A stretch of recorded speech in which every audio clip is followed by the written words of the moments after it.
Dünya tarixində cəmi bir dəfə korların hərbi xidmətə çağırıldığını bilirdinizmi?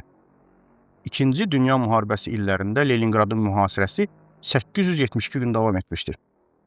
Bu, həmin müharibənin ən faciəvi hadisələrindən biri idi. Bu müddət ərzində faşistlər şəhərə 107 min aviasiya bombası və 150 min mərmi atmışdılar. Şəhər davamlı olaraq düşmənin hava hücumlarına məruz qalırdı.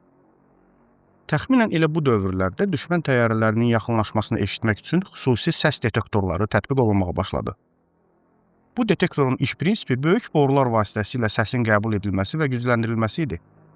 Real şəraitdə sınaqlardan sonra müəyyən olundu ki, bu sistemin effektivliyini səs operatoru təyin edir. O, çox güclü eşitmə qabiliyyətinə malik olmalı idi. Sıradan əskər və zabitlər o qədər də yaxşı nəticələr göstərmirdilər.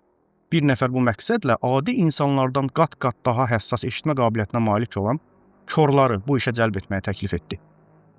Şəhərdə bu zaman 300-ə qədər gözdən əlil vətəndaş qalmışdı. Onların içərisində 12 ən həssas və dözümlüsü seçildi. Lazımi təlim keçildikdən sonra onlar xidmətə başladılar. Bu çox ağır bir iş idi. Saatlarla hərəkətsiz oturub səmanı dinləmək lazım gəlirdi. Lakin həssas eşitmə qabiliyyətinə malik olan bu qeyri-adi əskərlər işlərinin öhdəsindən çox uğurla gəldilər. Belə ki, hətta öz təyyarələrinin səsini düşmən təyyarələrinin səsindən belə ayırd edə bilirdilər. Üstəlik, bu bəzən aramsız artilleriya atəşini yaratdığı səs-küyün içərisində edilirdi.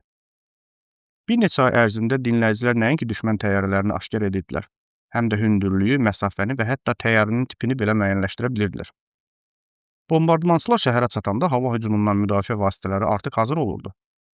Göstərdikləri şücaətə görə bu 12 gözdən əlil əskərə Leninqrad səmasının 12 həvarisi deyilməyə başlamışdı. Onların xatirəsinə hazırda Sankt-Peterburqda abidə ucaldılmışdır. Yeri gəlmişkən bu buraxılış boyunca fonda çox asta səviyyədə o dövrki döyüş təyyarələrinin səsi gəlirdi. Bəs siz bu səsi eşidirdiniz? Şərhlərdə yazın.